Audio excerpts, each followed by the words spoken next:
కాకరకాయ ఆ పేరు వినగానే చాలామందికి ఒకే ఫీలింగ్ కదూ. ఆ చేదు కొందరికిష్టం, చాలామందికి భయం. కాని ఆ చేదులోనే దాన్ని అస్సలు మజా ఉంది. సరిగ్గా వండితే దాన్ని టేస్టే వేరు.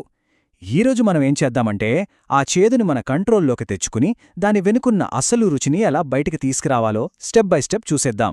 ఇంకా కాకరకాయను చూసి మొక్కం చిట్లించాల్సిన అవసరమే ఉండదు. నిజమే, దీనికున్న పేరు అలాంటిది మరి. బహుశా ప్రపంచంలోనే ఇంత చేదుగా ఉండే కూరగాయ ఇంకోటి లేదేమో అనిపిస్తుంది. అది చాలామందికి పెద్ద ఛాలెంజ్. కాని అసలు పాయింట్ ఏంటంటే ఆ చేదు అనే గోడ వెనకాల ఒక అద్భుతమైన రుచి, బోలెడన్ని హెల్త్ బెనిఫిట్స్ దాక్కున్నాయన్నమాట. సరే, ఈరోజు మనం ఆ చేదు అనే అడ్డంకిని ఎలా దాటేయాలో చూద్దాం. ఈరోజు మన ప్రయాణం మొత్తం 5 సింపుల్ స్టెప్స్లో ఉంటుంది. ఫస్ట్, అసలు ఈ కాకరకాయ స్పెషాలిటీ ఏంటో చూద్దాం. తరువాత మంచి కాయల్ని ఎలా ఏరుకోవాలో తెలుసుకుని ఆ తరువాత అసలు మ్యాటర్ చేదును తగ్గించే టెక్నిక్ ఏంటో చూద్దాం. ఇక అక్కడి నుంచి కొన్ని సింపుల్ వంటల ఐడియాలు, ఫైనల్గా అసలు ఇంత కష్టపడి దీన్ని ఎందుకు తినాలి దాని గురించి మాట్లాడుకుందాం. సరే, మనం మొదటి సెక్షన్కి వచ్చేద్దాం. అసలు ఎవ్రీ కాకరకాయ, దీనికి ఒక క్యారెక్టర్ ఉంది అని ఎందుకంటారంటే ఇది మిగతా కూరగాయల్లా సైలెంట్గా ఉండదనమాట. దీనికంటూ ఒక స్ట్రాంగ్ పర్సనాలిటీ, ఒక యూనిక్ టేస్ట్ ఉంది. ముందు దాని గురించి కొంచెం తెలుసుకుందాం. సైంటిఫిక్గా చెప్పాలంటే దీని పేరు మొమోర్డికా చెరాన్షియా. పేరు కొంచెం కష్టంగా ఉంది కదూ. కానీ ఇది ఈ మధ్య వచ్చిన కూరగాయ అస్సలు కాదు. శతాబ్దాలుగా ఆసియా వంటకాల్లో దీనికి స్పెషల్ ప్లేసుంది. ముఖ్యంగా మన ఆయుర్వేదంలో అయితే దీనికి పెద్ద పీట వేశారు. ఎందుకంటే రుచికి రుచి, ఆరోగ్యానికి ఆరోగ్యం రెండూ ఇస్తుంది కాబట్టి. ఇక మన దగ్గరికొస్తే మనం ముద్దుగా పిలుచుకునే పేరు కాకరకాయ. ఈ పేరు తెలియని తెలుగు ఇళ్ళు ఉంటుందా చెప్పండి? మన వేపుళ్లల్లో, పులుసుల్లో, మన కిచెన్లో దీనికంటూ ఒక పర్మనెంట్ ప్లేసుంటుంది. ఆ పేరు వినగానే మనకు బాగా తెలిసిన ఫీలింగ్ వస్తుంది. సరే, థియరీ క్లాస్ చాలు, ఇక యాక్షన్లోకి దిగుదాం. ఒక మంచి కాకరకాయ కూర వండాలంటే మన ప్రయాణం మొదలయ్యేది వంటగదిలో కాదు, మార్కెట్లో. ఎందుకంటే సరైన కాయని సెలెక్ట్ చేసుకోవడమే ఫస్ట్ స్టెప్ టు సక్సెస్ అన్నమాట. మరి ఎలా ఎంచుకోవాలి చూద్దాం. ఓకే, మార్కెట్కి వెళ్ళినప్పుడు ఈ విషయాలు గుర్తుపెట్టుకోండి. ముందుగా కాయని చేత్తో పట్టుకొని చూడండి, అది గట్టిగా బలంగా ఉండాలి. ఇక్కడొక చిన్న టిప్, వీలైనంత వరకు చిన్నగా లేతగా ఉండే కాయల్ని తీసుకోండి. వాటిల్లో చేదు కాస్త తక్కువగా ఉంటుంది. ఇక రంగు విషయానికి వస్తే మంచి బ్రైట్ గ్రీన్ కలర్లో ఉండాలి. పసుపు పచ్చగా మచ్చలుంటే వద్దు. అలాగే ఎక్కడైనా మెత్తగా నలిగిపోయినట్టు అనిపిస్తే వాటిని సున్నితంగా పక్కన పెట్టేయండి. రైట్, ఇంటికి తీసుకొచ్చాక ఈ 4 స్టెప్స్ ఫాలో అయిపోవాలి. ఫస్ట్, నీట్గా కడిగేయండి. తర్వాత ఆ 2 చివర్లని కట్ చేసేయండి.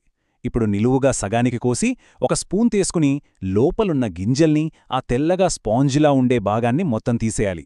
ఇది చాలా ఇంపార్టెంట్, ఎందుకంటే ఆ తెల్లటి భాగంలోనే చేదు చాలా ఎక్కువగా ఉంటుంది. ఓకే, ఇప్పుడు మోస్ట్ అవైటెడ్ సెక్షన్కి వచ్చేశాం.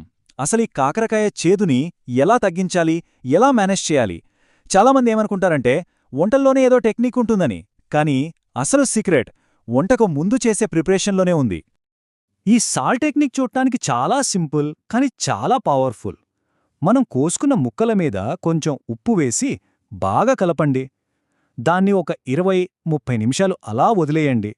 అప్పుడేమవుతుందంటే ఆ ఉప్పు ముక్కల్లో ఉన్న చేదు నీటిని మొత్తం బయటికి లాగేస్తుంది. కొద్దిసేపటికి చూస్తే ఆ ముక్కల్లోంచి నీళ్లు ఊరుంటాయి. ఇప్పుడు ఆ ముక్కల్ని చేతో గట్టిగా పిండేయండి. అంతే, ఆ చేదు నీరంతా పోతుంది. వండటానికి ముందు ఒక్కసారి మంచినీళ్లతో కడిగేశారంటే చాలు, సగం పని అయిపోయినట్టే. అయితే ఇక్కడో చిన్న మాట, మన టార్గెట్ చేదుని తగ్గించడం మాత్రమే, దాన్ని పూర్తిగా జీరో చేయడం కాదు. ఎందుకంటే ఆ కొద్దిపాటి చేదే కాకరకాయకు ఒక సిగ్నేచర్ ఫ్లేవర్ ఇస్తుంది. అదే దాని స్పెషాలిటీ. అది లేకపోతే కూర చప్పగా అయిపోతుంది. సో బ్యాలెన్స్ చాలా ముఖ్యం. ఓకే, చేదుని మన కంట్రోల్లోకి తెచ్చేసుకున్నాం. ఇక ఇప్పుడు అసలు ఫన్ స్టార్ట్ అవుతుంది. ఇలా రెడీ చేసి పెట్టుకున్న ముక్కలతో మన కిచెన్లో ఎలాంటి మ్యాజిక్ చేయొచ్చో చూసేద్దాం. మన దగ్గర పాపులర్గా 2 స్టైల్స్ ఉన్నాయి. ఒకటి వేపుడు. టైం తక్కువగా ఉన్నప్పుడు అన్నంలోకి క్రిస్పీగా ఏదైనా కావాలి అనిపిస్తే ఇది పర్ఫెక్ట్ చాయిస్. రెండోది అందరి ఫేవరెట్ గుత్తి కాకరకాయ. దీనికి కొంచెం ఓపిక కావాలి, కాని ఆ మసాలాల నింపి మెత్తగా ఉడికించాకొచ్చే టేస్టుందే, అబ్బా, మాటల్లో చెప్పలేం. సో మనకున్న టైంని బట్టి, మన మూడ్ని బట్టి ఏది చేసుకోవాలో డిసైడ్ అవ్వచ్చు. ఇక కాకరకాయతో ఫ్రెండ్షిప్ చేసే కొన్ని సూపర్ ఇంగ్రీడియంట్స్ ఉన్నాయి. ఇవి చేదును బ్యాలెన్స్ చేయడంలో మ్యాజిక్ చేస్తాయి. ఉల్లిపాయ, బెల్లం లాంటివి వాటి తీపితో చేదును తగ్గిస్తాయి. చింతపండు పులుపు ఆ చేదు ఫ్లేవర్ని కట్ చేస్తుంది. కొబ్బరి, వేరుశెనగపప్పు లాంటివి కూరకి ఒక మంచి రిచ్నెస్, క్రంచ్ చేస్తాయి. వీటిలో ఏవి కలిపినా కాకరకాయ టేస్టే మారిపోతుంది. ఇప్పటిదాకా మనం టేస్ట్, వంటల గురించి మాట్లాడుకున్నాం కదా, కాని కాకరకాయని మన ప్లేట్లో పెట్టుకోవడానికి రుచి కంటే కూడా చాలా పెద్ద కారణాలున్నాయి. అదేంటంటే దాని హెల్త్ బెనిఫిట్స్. నిజం చెప్పాలంటే కాకరకాయ ఒక చిన్న సైజు న్యూట్రిషన్ పవర్ హౌస్. ఇందులో విటమిన్ సి, ఏ పుష్కలంగా ఉంటాయి. అన్నింటికన్నా ముఖ్యంగా బ్లడ్ షుగర్ లెవెల్స్ని రెగ్యులేట్ చేయడంలో ఇది చాలా హెల్ప్ చేస్తుందని అంటారు. అందుకే డయాబెటీస్ ఉన్న వాళ్ళకి ఇది ఒక వరం లాంటిది. అంతేకాదు డైజెషన్కి హెల్ప్ చేస్తుంది, ఇమ్యూనిటీని బూస్ట్ చేస్తుంది. ఇలా చెప్పుకుంటూ పోతే చాలా ఉన్నాయి. మన హెల్త్కి ఇది ఒక బాడీగార్డ్లా పనిచేస్తుందన్నమాట. సో ఫైనల్గా చెప్పేది ఒక్కటే, ఆ చేదుని ఒక శత్రువులా చూడొద్దు, దాన్ని యాక్సెప్ట్ చేయాలి.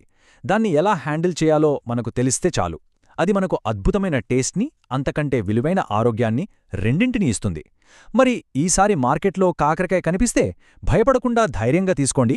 ఈ టిప్స్తో ఒకసారి ట్రై చేసి చూడండి. కాకరకాయ మీద మీ అభిప్రాయం ఖచ్చితంగా మారిపోతుంది.